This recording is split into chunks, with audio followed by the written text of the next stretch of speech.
Et salut tout le monde, c'est Dragon. On se retrouve bien pour une petite vidéo de présentation de personnages hors série Skylanders. Donc les personnages hors série, c'est des personnages avec des couleurs différentes de leur version de base. Si je peux vous citer des exemples, c'est bien sûr les Legendary et les Dark Edition. Bien sûr, certaines hors série étaient exclues chez certains magasins comme Micromania, Toys R Us et j'en passe. Donc j'ai pas vraiment d'ordre défini au niveau de la présentation de personnages, mais je vais essayer de vous faire passer en dernier les Legendary et les Dark Edition qui sont plus nombreux par rapport aux autres personnages. Donc on commence tout de suite par les Giants. Les Giants. En premier, c'est la version Granite Crusher. La version Granite 2 Crusher. Exclusivité à l'époque à Auchan, mais qui a par la suite a été disponible euh, dans les autres magasins. Je pense que vous avez remarqué qu'il y a un petit fond avec les boîtes de jeux Scanners. C'est en attendant que je trouve un fond adéquat pour les vidéos de présentation. Hop, je vais mettre le personnage là. Ensuite, en autre personnage, nous avons la Scarlet Ninjini. Hop, si on peut faire un petit focus. Ok. Donc une version de Ninjini exclue à la Fnac. Mais par la suite, comme le Granny Crusher était disponible dans d'autres magasins. Ok, hop. Troisième Giant que je possède en hors série. Mais lui a une petite particularité, c'est que sans compter, bon voilà, c'est le Hybrid d'Halloween. Mais ses couleurs d'Halloween ne sont pas disponibles dans le jeu. Dans le jeu, c'est le Hybrid normal qui apparaît. Voilà, donc c'est un petit bémol du personnage, mais c'est toujours un petit hors-série à avoir dans sa collection. Ensuite, en personnage, on va passer toujours sur du Giant. Je vais vous parler de Punch Podfizz, donc la version rouge de Podfizz, qui est normalement disponible dans le pack 3DS.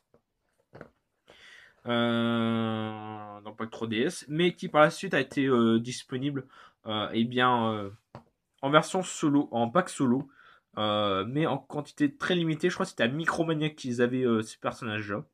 Voilà. Ensuite, un autre personnage de ces Giants que je possède, c'est la version Jade Flashwing.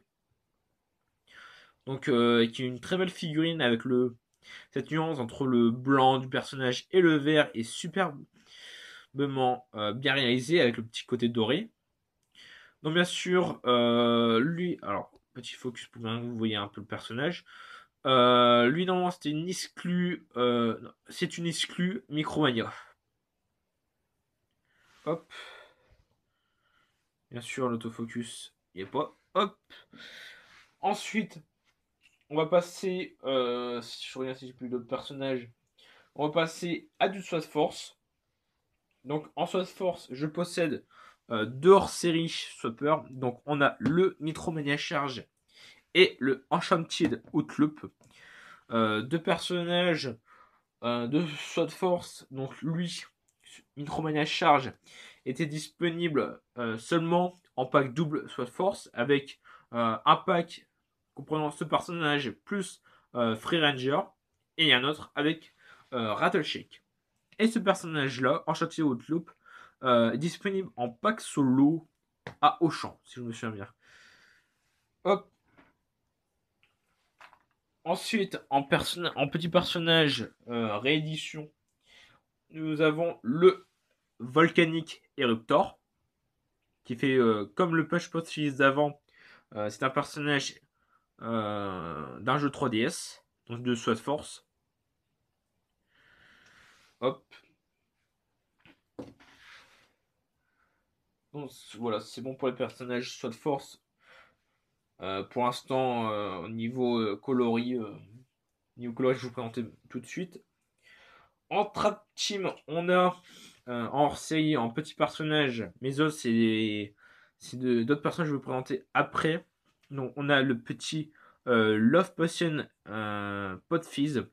Donc, une belle série 4 sortie spécialement pour la Saint-Valentin. Donc, un personnage que j'apprécie énormément parce que voilà, c'est un personnage tout rose. On n'a pas l'habitude de voir ça chez Skylanders. Hop, bien sûr, petit focus pour que vous appréciez bien le personnage. Hop. Ensuite, on passe à du saut de force. Du superchargeur. Donc, un superchargeur sorti avec une nouvelle coloris. C'était le Smash Hit. Le Steel Plated Smash Hit.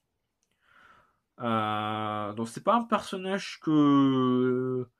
Une couleur que j'affectionne beaucoup. C'est fait un vert olive. Mais j'apprécie beaucoup. C'est plutôt le côté argenté du personnage. Voilà. À savoir, c'est que je possède aussi la version normale, donc le Smashy, c'était plutôt pour enrichir ma collection, quoi, en fait. Puis un petit plaisir que j'avais fait avec ce personnage-là. Ensuite, on va passer, eh bien, au véhicule. En premier, à Nitro, c'est le Nitro Steel Stinger, donc l'hélico de Sea Elf. Tout doré, tout beau, que j'avais acheté à l'époque à Micromania. Voilà, c'est encore une, je crois que c'était une exclue Micromania, celui-là. Voilà, franchement, il est extrêmement beau. Limite, je préfère celui-là à la version de base. Voilà. Bon, après, vous avez un meilleur rendu avec la caméra, mais avec la caméra, vous voyez que c'est super bien brillant, mais à l'œil nu, c'est pas si brillant que ça en fait. Mais voilà, c'est la caméra qui fait que vous voyez un peu d'une très bonne qualité les couleurs. Hop. Ensuite, en autre hors-série véhicule que j'ai en superchargeur, ce sont des versions assez, assez belles quand même. Ce sont les versions Power Blue. Alors pour moi, alors c'est pas les plus belles figurines que j'ai. Voilà, c'est du blanc bleu, mais elles sont euh, assez jolies. Voilà, elles sont pas extrêmement belles, mais assez jolies quand même. Donc on a alors c'est le Splasher Splatter, pardon, et le Gold Rusher. Donc les Power Blue, en fait, ce sont des hors-série qui ont été qui ont été sortis pour l'occasion de la journée contre l'autisme en fait. Euh, Skylander c'était Activision ou Activision ou c'est Activision avait fait un partenariat avec un groupe qui se battait contre l'autisme. Et le couleur de cette organisation était le bleu et le blanc. Et du coup, Supercharger, donc la collection Supercharger, a accueilli 4 figurines en Power Blue. Donc on avait le double Dart Trigger Happy et le Splat, que je possède pas, mais je possède les véhicules. Donc je vous rappelle, le Gold Rusher et le Power Blue. Donc pour moi, c'est au niveau histoire, je trouve que c'est vraiment très bien d'avoir fait un partenariat. Voilà, ce sont des jouets pour enfants et le fait que on ait utilisé des jouets pour enfants et qu'on ait mis les couleurs d'une organisation qui se battait contre une maladie, je trouve ça extrêmement bien de la part d'Activision d'avoir fait ça. Bon, après, ça fait toujours des hors-série à prendre. Et franchement, même en jeu, elle rentre super bien. Hop, voilà pour ces personnages-là. Et enfin, dernier personnage, avant je vous présente les deux gros groupes hors série que je possède. Le dernier personnage est un Imaginators. Il s'agit de Mystical Badjuju. Donc un personnage, un méchant réédité de Trap Team. Donc qu'est-ce que la Mystical? En fait, Mystical, c'est une coloris rouge en rouge du personnage en fait. Parce que de base, le personnage est bleu, là où c'est rouge, c'est du bleu. Et certaines parties noires sont bleues en fait. Voilà, ça, je trouve que ça fait des personnages super beaux. Donc il y a eu 2 Mystical. En Sensei, il y a eu le Mystical Bajuju que vous venez voir et Mystical Takuen Crow. Donc le méchant de feu. Donc voilà. Et pour finir, on va s'attaquer aux 2 gros groupes de hors-série que je possède, les Legendary et enfin les Dark Editions. Donc en Legendary, on va aller par collection, donc Giant, Power Force, Trap Team, Supercharger. Je ne possède pas de Legendary en Imaginators. Et c'est un peu dommage, je pensais que j'aurais eu le temps d'en acheter, mais non. Donc, mes 2 Legendary Giants, ce sont Legendary STF et Lycor Chill. Donc 2 personnages qu'on connaît très bien au niveau de leur réédition et surtout au niveau de leur histoire en fait. Voilà, petit focus pour vous apprécier bien la figurine et ses courbes. Voilà, donc les Legendary sont repérables par leur côté bleu nuit et doré. Voilà. Et le petit Stielf en série 2. Bien sûr, il y a eu des Legendary sorties en série 1. Donc avec Spyro Adventure. Si je me souviens bien, il y en a eu 4. Il y a eu Spyro, Trigger Happy, Bash et Chop Chop.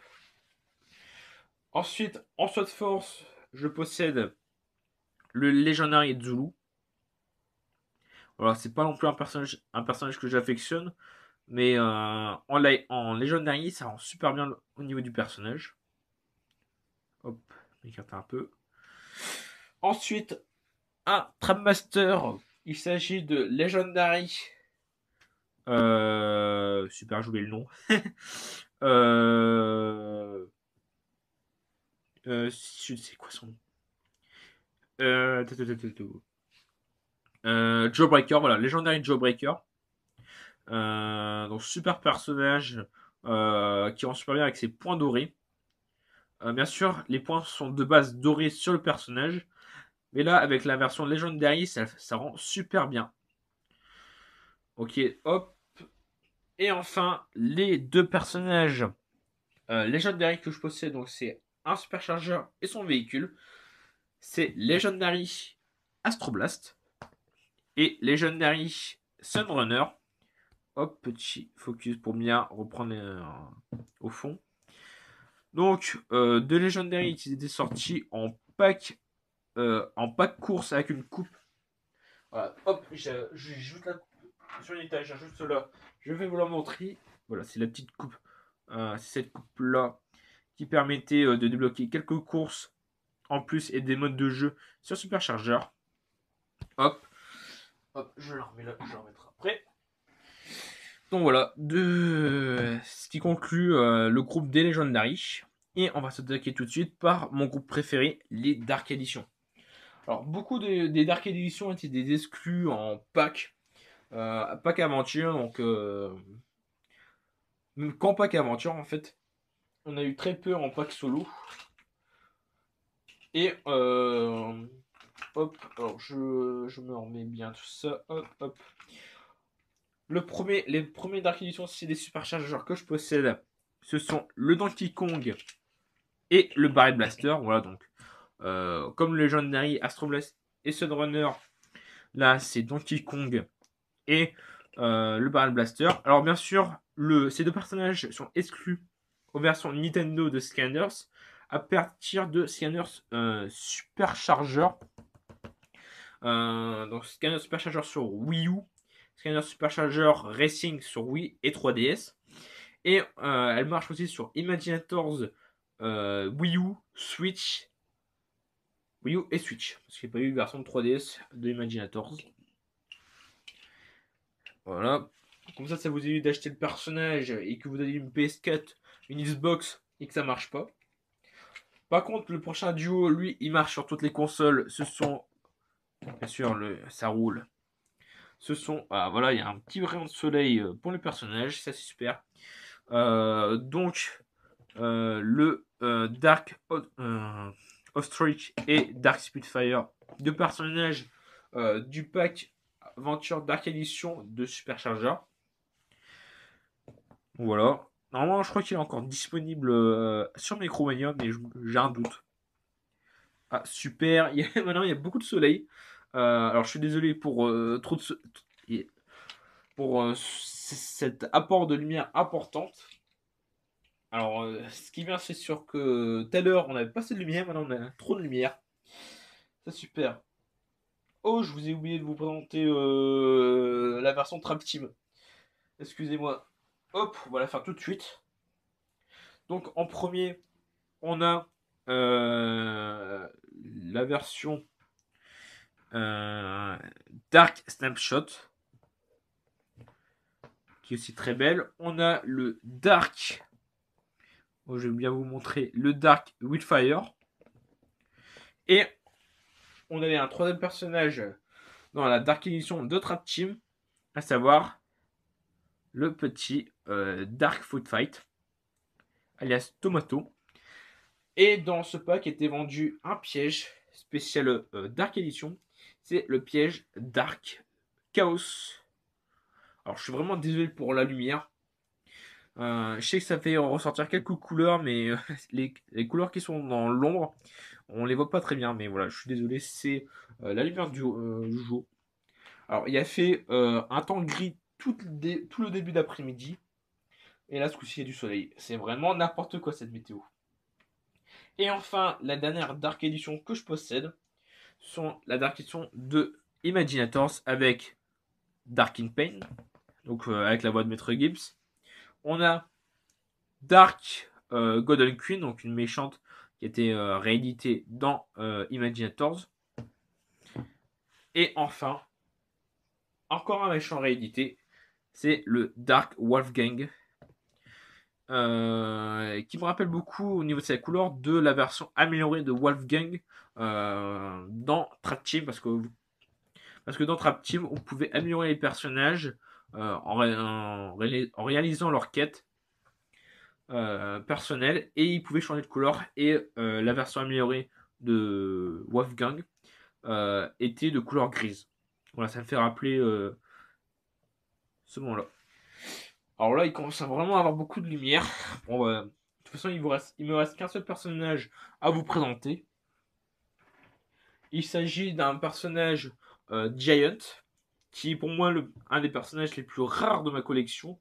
Alors, rare, oui, mais c'est pas non plus le personnage le plus beau. Mais niveau rareté, il est quand même assez dur à trouver. Il s'agit du Nyarly Trirex. Alors, je sais pas si vous le verrez très bien. Donc, le Nyarly Trirex, en fait, qui est la particularité du personnage, c'est que au lieu qu'il soit rouge, il y a du bleu, et la couleur bois est un peu plus foncée. Attendez 2 secondes, je coupe. Je pourrais vous aller chercher la version de base pour vous montrer un peu la différence. Voilà, hop, j'ai été chercher la version de base. Donc, la version de base est ici, et on peut bien voir que le rouge a été remplacé par le bleu, et que le bois est plus foncé sur la version de Yearly. Donc, pourquoi je vous dis que ce personnage-là est extrêmement rare et dur à trouver? Parce que il était vendu qu'en pack Scanner Giant, vendu avec une PS3. En 2012, on pouvait acheter une PS3, je crois qu'elle valait ouais, 300 € à peu près, ou 250 €. C'était une PS3 12 Go vendue avec Scanner Giant et le personnage Nyarly Trezo. Pour avoir ce personnage-là à l'époque, il fallait dépenser 300 € pour avoir ce personnage. Mais par la suite, à Micromania, comme avec le Punch Pot Fizz de tout à l'heure, on pouvait l'avoir en unité, mais était très limité en stock. Ouais, donc voilà, moi je l'ai eu en occasion pour quelques euros, voilà. Et je suis super content de l'avoir trouvé parce que franchement, en jeu, il est super beau à jouer. Donc les amis, voilà ce qui conclut cette vidéo de présentation de personnages hors série Skylanders. J'espère que cette vidéo vous aura plu. Et voilà. Bon, allez, je vous laisse et à la prochaine.